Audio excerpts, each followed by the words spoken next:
আসসালামু আলাইকুম। আমি সাইফুদ্দিন মাসুম। আমি উত্তর হাই স্কুল এন্ড কলেজের পঞ্চম শ্রেণীর একজন শিক্ষার্থী। আজকে আমি আপনাদের সামনে একটি গল্প উপস্থাপন করব। সেই গল্পটি সবারই জানা থাকার কথা।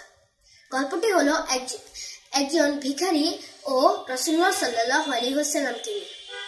একদা রাসূলুল্লাহ সাল্লাল্লাহু আলাইহি ওয়াসাল্লাম তার সাহাবীগণদের নিয়ে গল্প করছিলেন। তখন একজন অসহায় ব্যক্তি রাসূলুল্লাহ সাল্লাল্লাহু আলাইহি ওয়াসাল্লামের কাছে এসে ভিক্ষা চাইলেন।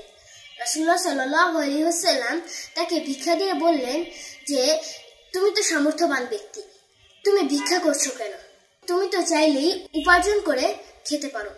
তখন ওই ভিখারি ব্যক্তিটি বললেন যে, রাসূলুল্লাহ সাল্লাল্লাহু আলাইহি ওয়াসাল্লাম, আমার বাসায় কম্বল ছাড়া আর কিছুই নেই, আমি কি দিয়ে উপার্জন করব? রাসূলুল্লাহ সাল্লাল্লাহু আলাইহি ওয়াসাল্লাম তাকে বললেন যে কম্বলটা নিয়ে আসতে। তিনি কম্বলটা নিয়ে রাসূলুল্লাহ সাল্লাল্লাহু আলাইহি ওয়াসাল্লামের কাছে আসলেন। রাসূলুল্লাহ সাল্লাল্লাহু আলাইহি ওয়াসাল্লাম সাহাবীগণদের সামনে কম্বলটি উপস্থাপন করে বললেন যে, কে এটা কিনতে চাও?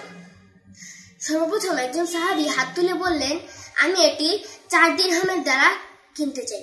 পরবর্তীতে রাসূলুল্লাহ সাল্লাল্লাহু আলাইহি ওয়াসাল্লাম বললেন, 4 দিরহাম একটু কম হয়ে যায়, আর একটু বেশিতে কে কিনতে চাও? পরবর্তীতে আরেকজন সাহাবী বললেন যে, আমি এটাকে 100 দিরহামের দ্বারা কিনতে চাই। পরবর্তীতে আরেকজন সাহাবী বললেন, আমি এটাকে 300 দিরহাম দ্বারা ক্রয় করতে চাই রাসূলুল্লাহ সাল্লাল্লাহু আলাইহি ওয়াসাল্লামের কাছ হতে। রাসূলুল্লাহ সাল্লাল্লাহু আলাইহি ওয়াসাল্লাম 300 দিরহামের মাধ্যমে সাহাবীটিকে কম্বলটি দিয়ে 300 দিরহাম অসহায় ব্যক্তিটিকে দিলেন। তিনি বললেন, এটি দিয়ে তুমি কিছু কিনো এবং সেটি দিয়ে উপার্জন করার ব্যবস্থা করো। 1 বছর পর সেই অসহায় ব্যক্তিটি রাসূলুল্লাহ সাল্লাল্লাহু আলাইহি ওয়াসাল্লামের দরবারে এলেন।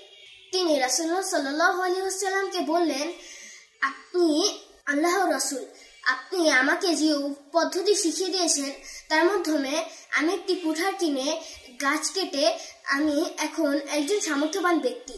রাসূলুল্লাহ সাল্লাল্লাহু আলাইহি ওয়াসাল্লাম বললেন, কখনো ভিক্ষা করবে না যদি তুমি সামর্থ্যবান হয়ে থাকো। রাসূলুল্লাহ সাল্লাল্লাহু আলাইহি ওয়াসাল্লাম পরে সেই অসহায় হওয়া ব্যক্তিটিকে বললেন যে, তুমি কখনো ভিক্ষা করবে না যদি তুমি সামর্থ্যবান হয়ে থাকো, একজন সুস্থ সবল ব্যক্তি হয়ে থাকো। যদি কখনো সামর্থ্যবান হয়ে থাকো তাহলে তুমি চাইলে উপার্জন করে খেতে পারো।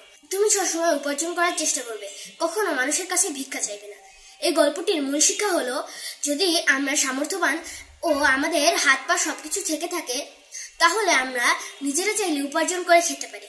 যদি আমরা অন্যের উপর নির্ভরশীল হই তাহলে আমরা জীবনে অনেক কিছুই করতে পারবো না।